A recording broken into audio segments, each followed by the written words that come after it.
in-depth, investigative. This is KXAN News.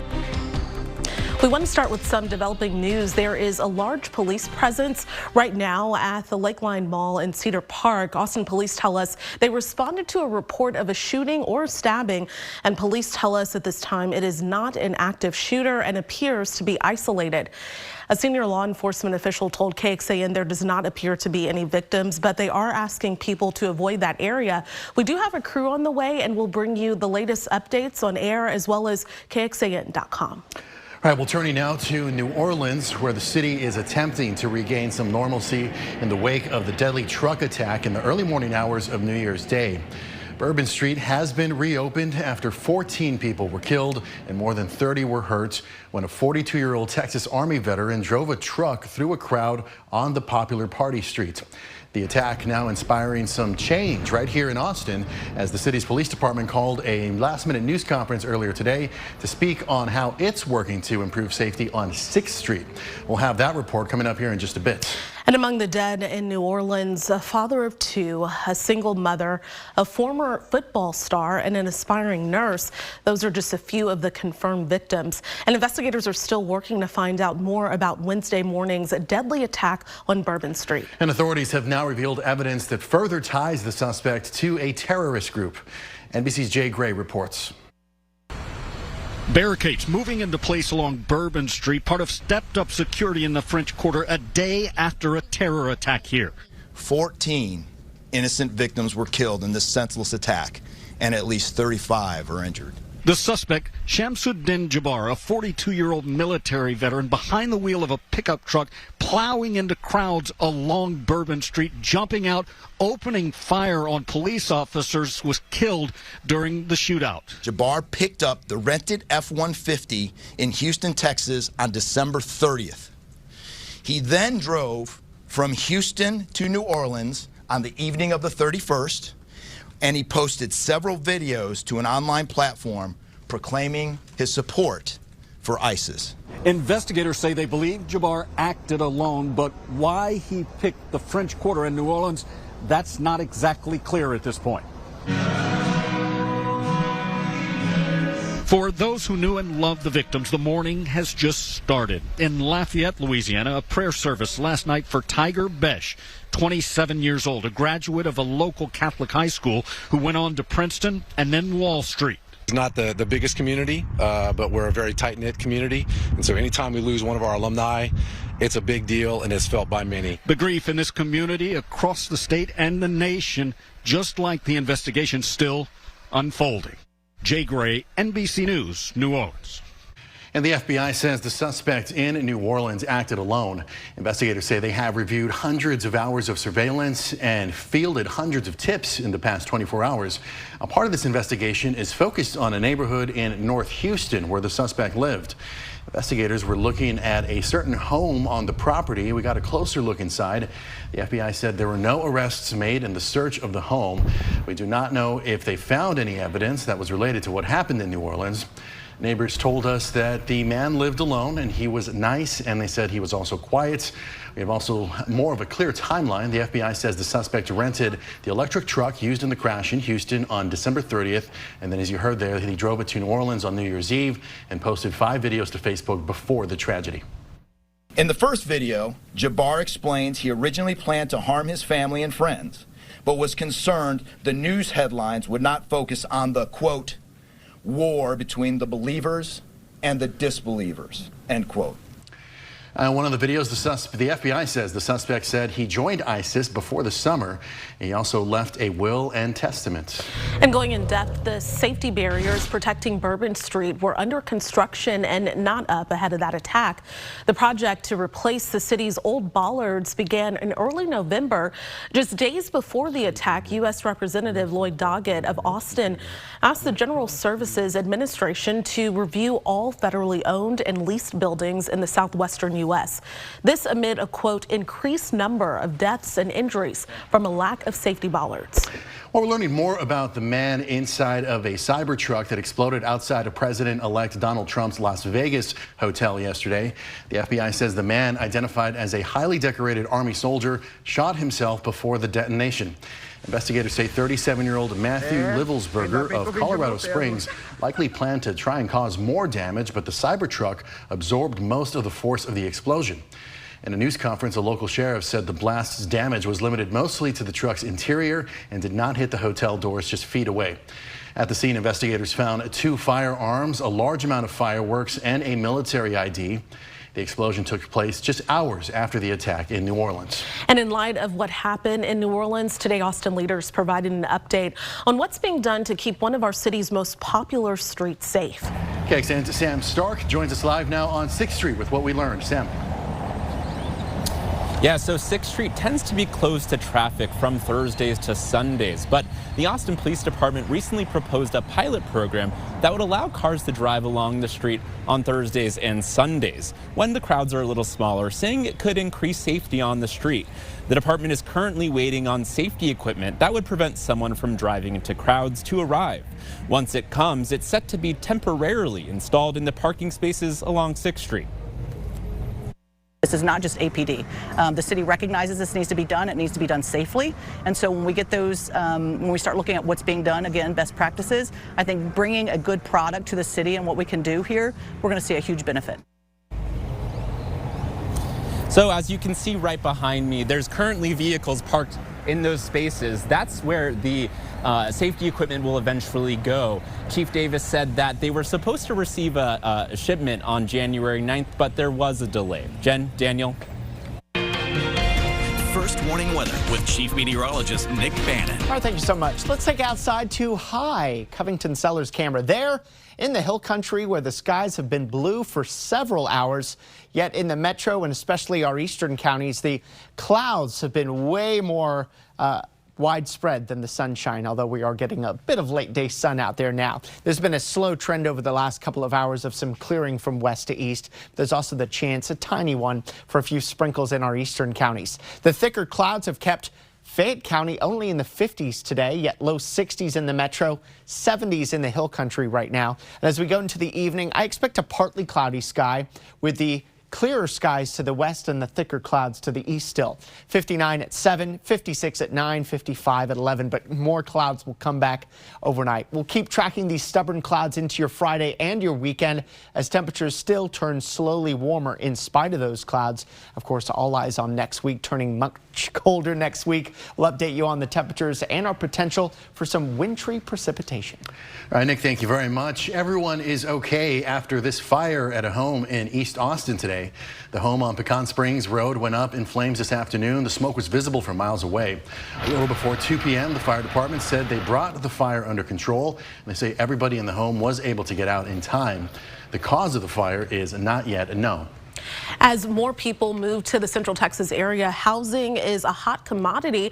There's about to be a new place to call home north of Austin near Gerald. KXAN's Barrett Tryon takes a closer look at this massive project that's being planned. The future of these 9,000 acres is about to transform into one of the newest planned developments on the edge of the Austin metro. It's situated between Georgetown and Temple.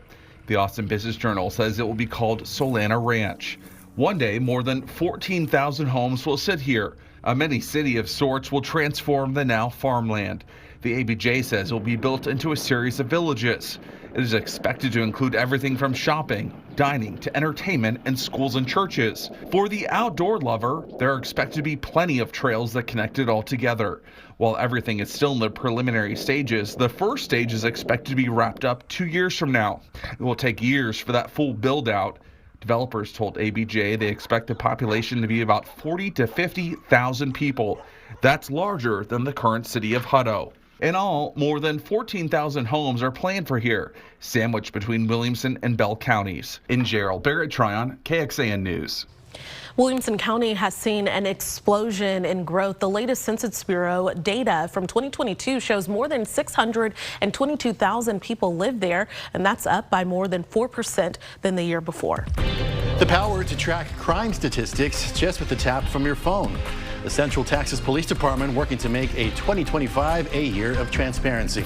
And the end of the holiday season driving up what it'll cost to fill up your tank, but experts say some relief might be on the way. And a warm and refreshing taste of the future. The overseas roaster boasting a new coffee blend created without the help of humans. Gas prices have jumped up a little across the Lone Star State in the wake of a very busy travel period out on the road. So according to AAA, the statewide average for a tank of regular unleaded fuel is sitting at $2.66. That's up 3 cents from this time last week. The Austin metro area is seeing slightly lower prices at $2.61 a gallon. Meanwhile, El Paso drivers are paying the most on average at nearly $3 a gallon, while Lubbock drivers are paying the least at $2.41. During the holiday season, more than 100 million Americans took to the roadways, which drove up prices. But typically, the month of January sees a slight decline in pricing, which we aren't feeling just yet. But experts say they expect that trend to return later this month. An artisan roastery based in Finland has introduced a coffee blend developed by artificial intelligence. Now, this in the hopes that technology can ease the workload in that sector that traditionally prides itself on manual work. Now, the blend is called A-Iconic, and it's an AI-picked mixture of 4 types of beans. Using things like ChatGPT and Copilot at Kappa Roastery in Helsinki, the AI was tasked with crafting a blend that would ideally suit coffee enthusiasts, pushing the boundaries of conventional flavor combinations. Now, in addition to coming up with its chosen mixture of beans from Brazil, Colombia, Ethiopia, and Guatemala, the AI also created the coffee package label and a detailed taste description. Well, it taught us that AI can help in almost anything. It will never take our jobs. We still need the experts here, but kind of maybe look outside the box. Also understand customers, their preferences, and the more data we put in there, the more it can help. So I think it opened our mind. Now, after the first taste testing, roasting, and a blind tasting, Kappa's coffee experts agreed that the tech-assisted blend was perfect, and there was no need for any human adjustments. Mid-60s for highs today, so we're back above average, and we'll keep this warming trend going, but only for a few days. We'll show you that big temperature drop for next week and the impacts that could follow in First Warning Weather. Okay, we have an update now to the story we brought you at the top of the newscast. Police have surrounded Lakeline Mall. KXAN's Nabil Ramadna joins us live from Cedar Park with what he can see, and what have we learned, Nabil? That's right. This initially came in as a shooting, stabbing call. We're waiting to hear more information from officials, but I can tell you there are a number of organizations that have responded here to Lakeline Mall. Just to show you here behind us, we've got Austin Police, we've got state troopers, we've got Austin EMS, fire, and they are all in the parking lot in front of the entrance here. Now, a number of people actually standing outside. Again, not a lot of details about what happened. We were told that there are no injuries, but the police officers are still going through the mall, store to store right now, checking to see if there's anyone hurt or that needs help still. We have seen a number of people actually being released from the doors here, and a few people that we talked to out here telling us that they still have loved ones inside that they're talking with and hoping to see here very soon. Now, again, we are going to a press conference here very soon to get some more information about what happened, but as you can see, still a very active scene out here. A number of officers, police. If we pan off to the right, you can kind of zoom in and see that as well. So waiting to get that information. Once we do, we'll be sure to pass that along. If you are in this area, certainly stay away from the mall. A lot of people trying to just get out of here right now. As you can see, the mall kind of emptying out with the people who are being released. So stick with KXAN. We'll have some more online as well, KXAN.com. Back to you. All right, Nabil, thank you so much. We'll see you back at 6 o'clock. Well, people in one Central Texas city will soon have new real-time crime stats at the tips of their fingers. KXAN's Brianna Hollis takes us to Hutto, where the police department got approval from the city to hire someone to make this possible.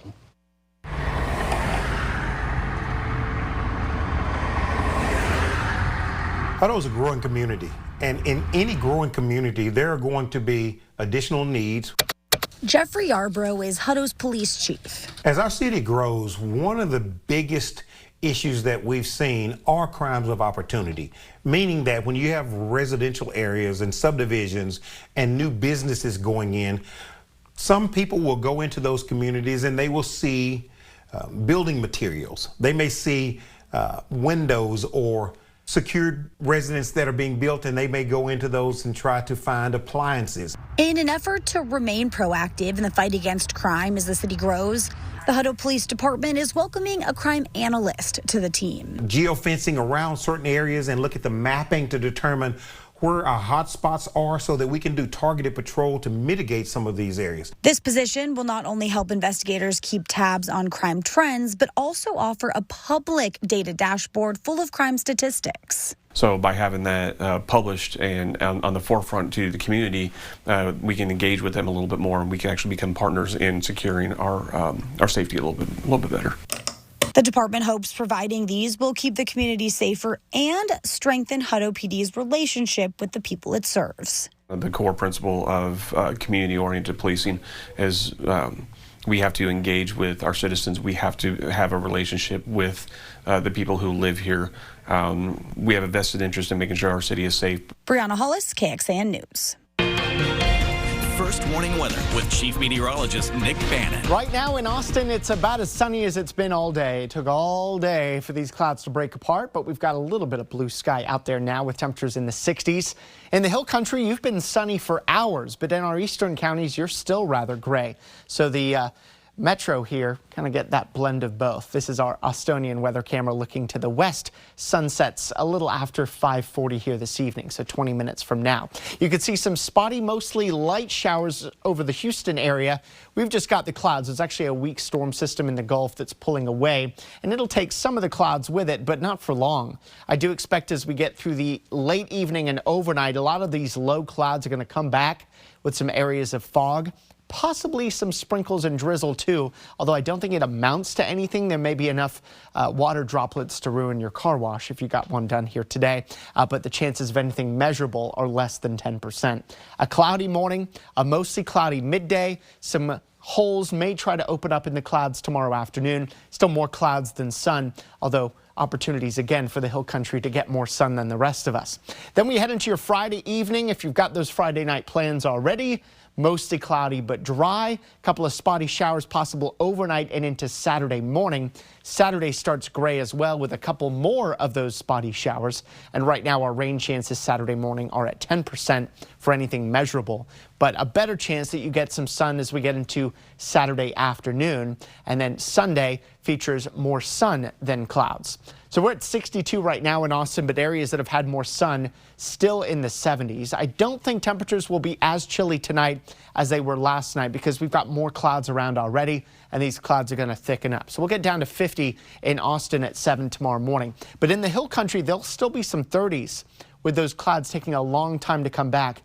Areas well west of 35. We'll be up to 66 tomorrow afternoon as we continue our slow warming trend. So 50 tonight in Austin, a partly to mostly cloudy sky and some late night sprinkles and some areas of fog by morning. So a mostly cloudy Friday. Not necessarily completely cloudy, but in many ways a lot of similarities to today. 66 Friday, 72 Saturday with more sun in the afternoon, but that 10% rain chance in the morning. And then Sunday's transition day. We get the warmth in and then a low 10% rain chance as a strong cold front comes through during the afternoon. We've knocked down the high temperature expectations on Sunday because that front looks to arrive earlier. And look what it brings. High temperatures next week, the coldest of the season, the coldest since last winter, only in the 40s. Wednesday, low 40s. That should be our coldest day.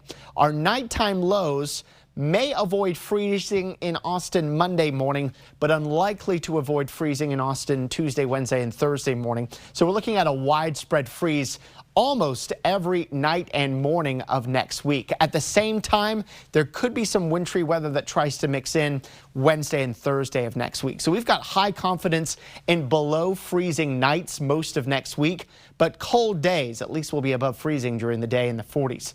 Our lowest confidence still is in the potential for a wintry mix of weather. The best chance for that would be Wednesday and Thursday. It's also very possible that that wintry weather avoids us and we just stay cold and dry You see what temperatures do here next week. 20% rain chances and wintry mix chances Wednesday. That's up to 30% Thursday. We'll be back. Researchers at the universities of Oxford and Birmingham say a worker digging up clay in a southern England quarry discovered a dinosaur highway consisting of nearly 200 tracks that date all the way back 166 million years. 4 of the sets of tracks that make up that so-called highway show paths taken by gigantic long-necked animals called sauropods, and another set belonged to the Megalosaurus. The discovery will aid in future studies. We'll be right back.